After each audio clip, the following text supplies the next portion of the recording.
네, 사랑하고 축복합니다. 몸내기 교회 여러분. 오늘은 가정이란 무엇인가 마지막 시간 혼합된 균형에 대해서 함께 나누겠습니다. 여러분, 우리가 몸이 아프다 할 때 이것을 조금 더 깊이 들어가면 우리의 몸의 균형이 깨졌다는 것을 알 수 있습니다. 정신적으로도 힘들다 할 때 보면 우리의 정서적인 균형이 깨진 것이죠. 가정에서 문제가 생길 때도 보면 반드시 지켜져야 할 어떤 균형들이 깨진 상태가 가정에서도 문제가 발생할 때입니다. 모든 것에서 균형을 맞추는 것, 밸런스를 지키는 것은 매우 중요합니다. 가정생활에도 균형을 맞추는 게 중요한데, 그런데 현실이라는 게 이렇습니다. 우리가 중요하다고 말하는 훌륭한 균형을 잡기란 단순하지 않다는 것입니다. 우리의 생활, 우리의 행동, 우리의 대인관계, 우리의 가정생활, 우리 가족이 남에게 본보기가 됨으로써 미칠 수 있는 광범위한 영향력은 어느 정도 균형을 잡혀 있어서 마치 몸무게가 맞지 않는 두 사람이 시소를 타는 것처럼 한 사람은 공중에 떠 있고 또 한 사람은 땅에 닿은 채 있지 않도록 해야 하는 것입니다. 중요하지만 만만치 않은 일, 그런 일들이 왜 우리에게 생길까요? 왜 균형을 맞추는 일이 우리에게 필요할까요? 완전한 균형을 뒤집어 놓은 결과, 그 결과를 낳는 죄들이 있기 때문에 그렇습니다. 성경을 진정한 진리로 믿고 있는 그리스도인은 우리가 전쟁을 하고 있으며 적이 있다는 사실을 믿고 있습니다. 여러분도 그렇죠? 저도 그렇습니다. 그 적은 바로 사탄입니다. 사탄이 하나님을 미워하며 하나님께서 만드신 모든 것을 파괴하기를 원한다면 물론 가정도 파괴하기를 원할 것입니다. 당연한 논리죠. 모든 불균형은 자연의 생태학적인 면에서든지 혹은 인간관계에서든지 죄가 완전히 균형을 뒤집어 엎어 놓은 결과로 생겨난 것입니다. 균형을 지키는 것이 중요하지만 힘듭니다. 힘든 이유가 바로 우리가 전쟁 가운데 있고 사단은 여전히 우리를 가정을 파괴하려고 하고 그 결과 우리에게 죄와 악이 있는 것 때문에 그렇다는 것이죠. 그래서 우리에게 지켜야 할, 우리가 힘써서 지켜내야 할 6가지 균형에 대해서 이 책이 얘기합니다. 첫 번째가 남자와 여자의 균형입니다. 요즘 동성애 문제가 많이 불거지면서 더 우리에게 주목받는 내용이겠죠. 근데 남자와 여자가 똑같다는 의미에서 이렇게 접근하면 성경의 창조 질서를 깨뜨리는 아주 위험한 것입니다. 분명한 차이에서 오는 균형, 남자 여자는 분명히 다르지만 하나님의 안에서, 하나님의 질서 안에서 조화로울 수 있다고 하는 이 균형을 유지하도록 부모들이 도와야 합니다.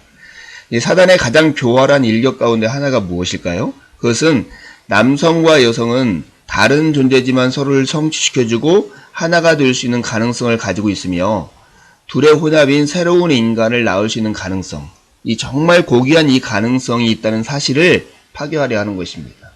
우리는 다르지만 서로가 하나 될 수 있고 조화될 수 있다라고 하는 이 아름다운 균형을 지키기 위해서 힘쓰고 애쓰고 자녀들을 가르쳐야 합니다. 두 번째 균형은 아버지와 어머니 사이의 균형입니다.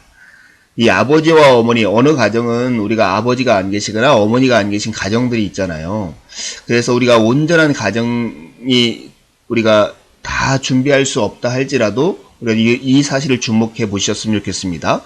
우리가 천국에서 살게 될 사람들이 이 세상에 배우는 중요한 관계 2가지가 아버지와 어머니의 관계입니다.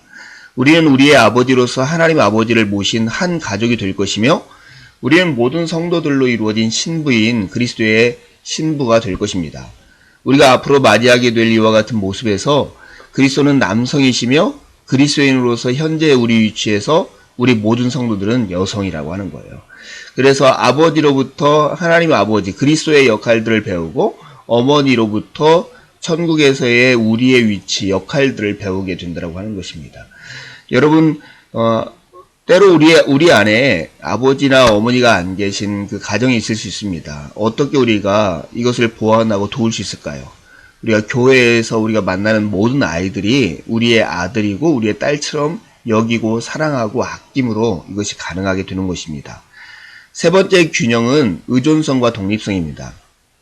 오늘날 많은 사람들이 자녀들에게 독립심을 가르치는 것이 부모로서의 가장 큰 책임이라고 여기는 오류를 범합니다. 가정생활 한 수년 동안 서로에게 의존하는 아름답고 혼합된 균형이 이루어져야 합니다. 실제요, 의존하는 가운데에서 생기는 안정감이 올바른 독립심을 자아내는 것입니다. 그냥 어렸을 때부터 독립심을 가르친다고 해서 독립적인 인간이 되는 게 아니라 의존하는 가운데 생기는 안정감, 그것이 올바른 독립심을 자아내는 거라고요. 자녀는 어머니와 아버지의 관심과 염려에 의존함으로써 하나님이 의존할 수 있는 아버지라는 사실을 배우게 되는 것이죠. 네 번째 밸런스는 지금과 미래라고 하는 밸런스입니다. 미래가 없이 모든 것이 정지되어 버린 것처럼 생각하는 위험, 이것을 우리가 인식하고 주의해서 균형을 맞춰야 합니다. 사람들은 오늘과 지금 이 순간의 귀중함을 생각하도록 자녀들을 가르치지 않고 그냥 성장하도록 놓아두기가 참으로 쉽습니다. 커서 무엇이 될까? 이것만 생각하는 것이죠. 오늘을 생각하지 않는 것이죠. 지금에 대한 민감성과 균형을 이루어야 하는 것이 무엇일까요? 그것은 인생이란 정리된 것이 아니어서 서로에게서, 우리 자신에게서 숨은 재능과 새로운 취미에서 지금은 할 수 없는 가능성들을 발견하는 것입니다. 이 지금과 미래 사이의 균형, 미래를 바라보고 살지만 지금을 매우 중요하게 생각하는 이 균형이 또한 필요합니다. 다섯 번째 균형은 역사와 오늘날의 세계 사이의 균형입니다. 역사를 잊은 민족, 그 민족에게는 미래가 없다라고 한 단재 신채호 선생님의 이야기를 우리가 기억할 필요가 있습니다. 어떤 특정한 역사가 매일매일 신문과 잡지를 통해서 오늘의 순간을 인식시키듯 생생하도록 재현되는 것, 이것이 부모가 자녀에게 가정 안에서 이루어져야 할 매우 중요한 것이죠. 가정 안에서 필요한 또 하나의 균형이 이런 거죠. 다른 세대를 되돌아볼 계획과 오늘날의 세계와 그 속에 스며있는 철학을 이해하는 것으로 맞추어지는 균형입니다. 이건 매우 중요한 것 같아요. 역사는 반복된다라고 토인비가 그랬잖아요. 이런 거예요. 그 과거에 있었던 것을 잘 이해하고 그것들을 통해서 오늘을 이해할 수 있는 지혜를 갖는 것. 이것이 역사 오늘날의 세계 사이의 균형입니다.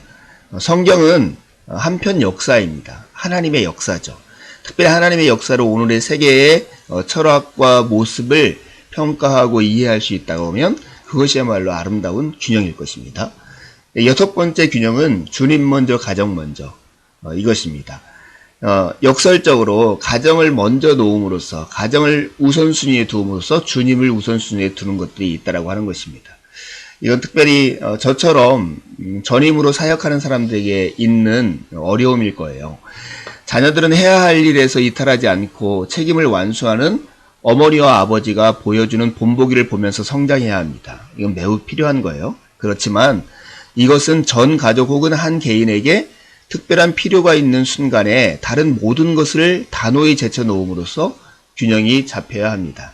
우리가 지난주에 했던 일주일에 하루에 1시간, 1년에 일주일이라고 하는 가정을 지키는, 가정을 닫아놓는 자물쇠와 같은 그런 것처럼 우리가 어떠한 일에 바쁘다 할지라도 가정을 위해서 이렇게 가정을 우선시 둠으로써 오히려 주님을 먼저 놓는 이런 균형이 우리에게 필요하다는 것입니다. 가치가 있지만 너무 어렵다고요? 이런 균형을 갖추는 거요. 그렇죠. 그때 우리는 이렇게 help me라고 부를 수 있는 버튼이 있죠. 우리에게 필요한 도움을 주시겠다고 약속하신 분. 그뿐만 아니라 우리가 연약한 것을 아시는 우리의 아버지가 계십니다. 하나님께서는 우리에게 고난 없는 쉬운 때를 약속하지 않았지만 고난과 균형을 이룰 수 있는 위로를 약속하셨습니다. 하나님께서는 우리의 삶이 무난하리라고 말씀하시지는 않았지만 우리 앞에 놓인 여러 가지 싸움에서 승리하게 해주시겠다고 약속하셨어요. 그렇기 때문에 우리는 실망해서 돌아설 필요가 없습니다. 우리에게 필요한 도움을 주시겠다고 약속하셨고 우리의 연약한 것을 아시는 우리의 아버지가 우리에게 있기 때문에 그렇습니다. 여러분, 이 책을 마무리하면서 가정이란 무엇인가를 생각해 보세요. 눈에 보이지 않는 실로 한데 엮여진 하나의 모빌, 이것이 가정이었죠. 가늘고 눈에 보이지 않는 실이 금속으로 바뀌어 큰 무게를 지탱하고 있지만 자유롭게 움직이도록 되어 있습니다. 이런 것이 바로 가정입니다.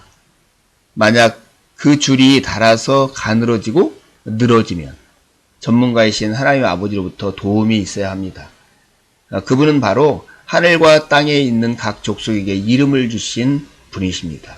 여러분, 여러분의 가정이 지금 우리가 같이 공부한 것에 미치지 못하거나 그런 수준이 되지 못한다고 할 때 실망하거나 낙심하지 마십시오. 하나님 우리 아버지고 우리의 연약함을 아십니다. 그분에게 간구함으로써 온전한 가정을 우리가 이루어서 후손들에게 유산으로 물려주면 얼마나 크고 복된 일일까요? 가정이란 무엇인가 우리가 이 10가지, 11가지의 이미지를 가지고 얘기했는데 한번 불러보면서 마무리를 하려고 합니다. 변화하는 삶의 모빌이었죠. 생태학적으로 균형 잡힌 환경이었습니다. 창조력의 산실이었고 인간관계를 형성하는 중심지였습니다. 폭풍우 속에서의 은신처, 진리의 영원한 릴레이, 하나의 경제 단위, 교육의 조정기관, 추억의 박물관, 돌적이와 자물쇠가 있는 분, 오늘 혼합된 균형입니다. 이런 복된 가정을 우리가 함께 이루기를 꿈꾸면서 기도하고 서로 격려하기를 간절히 소망합니다. 주일에 뵙겠습니다. 감사합니다.